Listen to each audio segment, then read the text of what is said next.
दिनै आङो आसामनि चिफ मिनिस्टार बिथांखौ साबायखर बावदों। थांनाय बोसोरफोरनि बायदि देग्लायबो गासै 260 कौटि रांनि जोङो इनफ्रास्ट्राक्चार जि स्किम्सफोर जों साबमिट खालामदोंमोन बेखौ एप्रुभ खालामबाय आरो जों दायो गोनां माखासे जोंनि माखासे इनफ्रास्ट्राक्चारफोर जोङो बेखौ लुफुंनो थाखाय थांगासिनो दङ। बेनि गेजेराव क'क्राझार जिल्लायाव गासै 53 स्किम दङ, चिरां जिल्लायाव 36 स्किम दङ, बाक्सा जिल्लायाव 22 स्किम दङ, तामुलपुर जिल्लायाव 27 स्किम दङ आरो उदालगुरि जिल्लायाव 37 स्किम बेवहाय दङ। आरो रां हिसाबै क'क्राझार जिल्लायाव 116 कौटि, चिरां जिल्लायाव 51 कौटि, बाक्सा जिल्लायाव 28 कौटि, तामुलपुर जिल्लायाव 23 कौटि आरो उदालगुरि जिल्लायाव 39 कौटि रां बेवहाय हमनाय जादों। आरो बेजों जोङो जोंनि माहारिनि बर' थुनलाइ आफादनि गासै 6 जिल्लायाव 50 लाखै रां होनायनि थाखाय बे अफिस लुनाय बायदिसिनानि थाखाय बेवहाय थिक खालामनाय जादों। अस्ताद कामिनी कुमार नार्जारीनि थाखाय चिराङाव मोनसे गिदिर सेन्टार डेभेलप खालामनो थाखाय रां हमनाय जादों। बेजों लोगोसे दैख्रं खुंगुर बसुमतारी बर' माहारिनि सासे रिभलुसनारि सिंगार, बिथांनिबो मोनसे स्टेचु आरो मोनसे माने मा होनो बिथांनि स्टेचु आरो बिथांनि मोनसे मोजां मोनसे मेथाइ लिरनाय मोनसे प्लेटफर्म मोनसे बानायनो थाखाय क'क्राझार कालचारेल कमप्लेक्सनि गेटआव थिक खालामनाय जादों, बेखौबो बेवहाय हमनाय जादों। गासै 6 बिरसिलागां बसुमतारीनि मुङाव मिनि स्टेडियाम बेवहाय हमबावनाय जादों, रां हमनाय जादों। आरो लोगोसे गंब्रै गासै 2.5 करोड़नि स्टेडियाम आरोबाव हमनाय जादों। बेवहाय बनरगावनिफ्राय लानानै खामारदैसा, पार्किजुलि गोबां स्टेडियामफोर बेवहाय दङ। आरो गुबुन हारिनि माखासे हिर' बिथांमोननिबो जेरै सिदु मुर्मु, कानु मुर्मुनि मुसुखा गायसननाय, दुर्गा मल्लनि गायसननाय, बेबायदिनो गोबां स्किम्सफोर बिथांमोननि मुङावबो हमनाय जादों। आरो बेवहाय इर'सन प्रटेक्शननिबो माखासे स्किम्सफोर दङ। आरो बिसेसकै जोंहा अडिट'रियाम लुनायनिफ्राय लानानै स्टेडियाम लुनाय बेखौनो जों बांसिन गोसो होदों। गोबां कलेजफ्रावबो हायार सेकेन्डारिफ्रावबो अडिट'रियामनि गोनांथि जादों, बेखौबो बे स्किमाव लानाय जादों।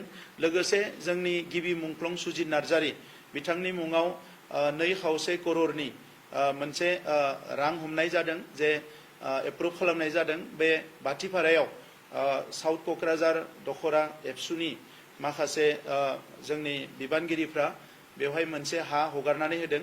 दा बेवहायनो गिबि मुंख्लंनि मोनसे आबुं मुसुखा गायसननायजों लोगोसे चिल्ड्रेन पार्क आरो बेवहाय माखासे मेल मिटिं खालामनो थाखाय माखासे बेबस्था बेवहाय खालामनाय जादों। बे गासैखौबो लानानै जोङो 260 कौटिनि बे इनफ्रास्ट्राक्चार जि स्किम बेखौ आङो दिनै फोसावदों। आरो बेजों लोगोसे उदालगुरि जिल्लायाव बेवहाय गोबां स्किम हमनाय दङ। उदालगुरिनि गासै 10 समष्टि दङ। बे समष्टियाव थांनाय 4.5 बोसोराव मोनफ्रोमबो समष्टियाव मोनसे सुजित नार्जारी अडिट'रियाम लुफुंनाय जाबाय। बेवहाय आद्रा थानाय VCDC अफिसफोरखौ लुफुंजोबनाय जाबाय। बेवहाय गोबां नलेज सेन्टार गायसननाय जादों। आरो बेजों लोगोसे जोङो गुबुन गुबुन जेरै फसंथान उदालगुरि कलेजनिफ्राय लानानै गुबुन कलेजफ्रावबो बेवहाय रां अनसुंथाइ होनाय जादों, हायार सेकेन्डारिफ्रावबो होनाय जादों। दा ओंखायनो उदालगुरि जिल्लाखौ जौगाहोनांगौनि थाखाय दिनै उदालगुरि जिल्लायाव गोदानै मोनसे इउनिभार्सिटि केम्पास लुजानो थांगासिनो दङ। बेवहाय NIT नि बाथ्रा दङ।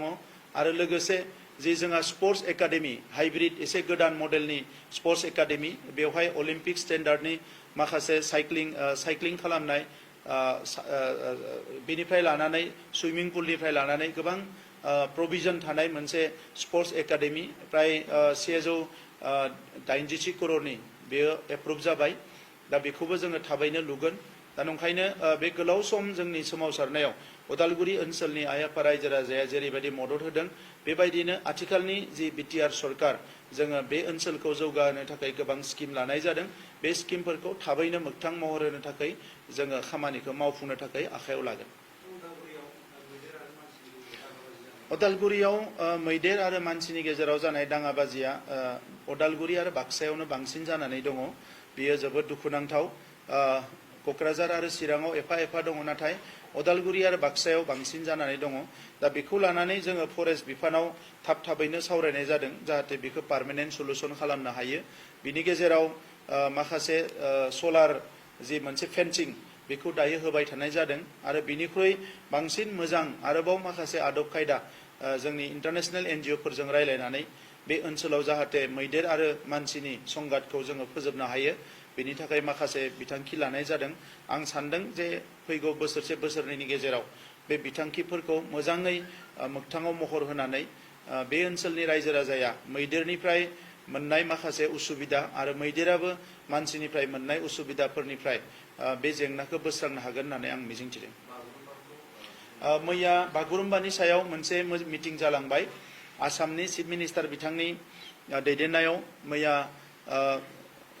बर' थुनलाइ आफाद दुलाराय बर' फरायसा आफाद बर' हारिमु आफाद बाथौ जोंनि काउन्सिल आरो गोबां जोंनि आफादफोरनि नुजाथिनायाव मैया गिबि खेब बागुरुम्बाखौ जि मोनसे वर्ल्ड रेकर्ड खालामनाय बिनि फार्स्ट मिटिंआ मैया जालांदों बिनि उनाव बागुरुम्बानि एक्सपार्ट जायफोर दङ बा बे मोसानायनि एक्सपार्टफोरखौ सायख'नाय जागोन आरो बिथांमोना माखासे मास्टार ट्रेनार बिथांमोना आरोबाव सायख'गोन बे हिसाबै जोंनि मोनफ्रोमबो जिल्लायाव बड'लेण्डल' नङा आसामनि मोनफ्रोमबो जिल्लायाव जोंनि जिखिनि मोसागिरिफोर दङ बिथांमोनखौ ट्रेनिं होनाय बिथांमोनखौ अर्गेनाइज खालामनाय बे हाबाफारिफोरखौ दानिफ्रायनो मावलांगोन आरो फैगौ नभेम्बर दाननि 25 अक्ट'नि सिगाङावनो बे हाबाफारिखौ लानो थाखाय थिक खालामनाय जादों दा नंखायनो आं जोंनि माहारि आफादफ्रा बयबो हारिमुनि फारसे सांग्रां आरो जों मोननै काउन्सिल बड'लेण्ड काउन्सिल आरो बर' कसारि काउन्सिल बे मोननै काउन्सिलाबो बेवहाय जोङो पुरा मदद होगोन आं मिजिंथिदों बेनिफ्राय जोंनि जि CM काप फुटबल बियो जोंनि बिटिआर ओनसोलनि गासै 420 VCDC आव स्टार्ट जाबाय आरो बियो गासै 3760 जोंनि क्लाबा बेवहाय बाहागो लागोन आरो लोगोसे 67780 प्लेयार्सफोरा बेवहाय बाहागो लागोन आरो 14 जुननिफ्राय जागायनानै 14 जुलाइसिम बियो जोंनि VCDC लेभेलाव समष्टि लेभेलाव डिस्ट्रिक्ट लेभेलाव आरो बियो काउन्सिल लेभेलसिम जानानै बियो जोबहैगोन आङो बे देग्लाय बोसोराव जागायनाय बे CM कापआ जोबोद गाजा गोमजायैनो खुंजागोन आरो बेवहाय अलरेडि रेजिस्टार जानाय 3700 निख्रुइ बांसिन क्लाबा बाहागो लानानै बे मिशनखौ जाफुंसार होगोन होननानै आं सान्दों बड'लेण्ड ओनसोला फुटबलाव जोबोद आवगायनाय दा बेखौ जोङो अर्गेनाइज खालामनानै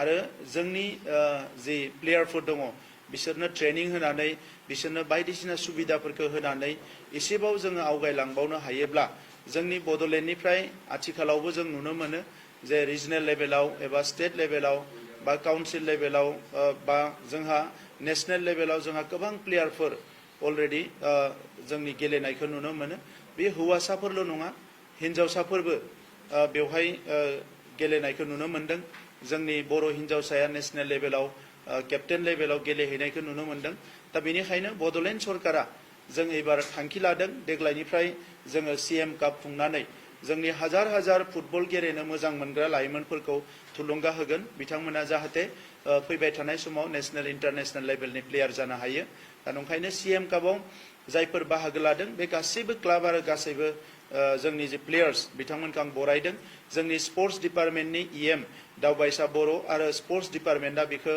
PNRD डिपार्टमेन्टजों जयै खुंदों दा नंखायनो PNRD डिपार्टमेन्ट आरो स्पर्ट्स डिपार्टमेन्ट आरो गुबुन गुबुन डिपार्टमेन्टनि जायफोर बिबानाव दङ बिथांमोनखौ जागायनायनिफ्राय जोबजासिम मोजाङै खुंफुंनो थाखाय आं खावलायदों जे गोदो गोदायनिफ्राय जोंनि आगुनि जेनेरेशन्सफ्रा जोंनि हारिमुखौ फोथांनो जेरैबायदि खस्थ' खालामबोबाय जेरैबायदि सेक्रिफाइस खालामबोबाय दिनै बर' हारिमुवा सारा भारतआवनो बयजोंबो सिनायजानाय जाबाय आरो मुलुगनि गोबां मानसियानो दिनै बर' हारिमुखौ मोजां मोनो एबा सिनायो आरो बेखौ बाख्नायो दा नंखायनो आथिखालाव जोंनि बर' फिसाफोरनि बेयो बिबान जोंनि सरकारनि बिबान जोंनि माहारि आफादनि बिबान जे बे हारिमुखौ मुलुगाव आरोबाव मुंदांखा खालामनो थाखाय जोङो खामानि मावनांगोन दा बे हिसाबै फैगौ नभेम्बर दानाव जानो गोनां बागुरुम्बा जि मोसानाय गुवाहाटीनि हरुसजाय स्टेडियामाव बेनि थाखाय जोङो पुरा प्रिपारेसनखौ खालामगोन आरो बयबो बेवहाय बाहागो लागोन आङो बेखौ मिजिंथिदों।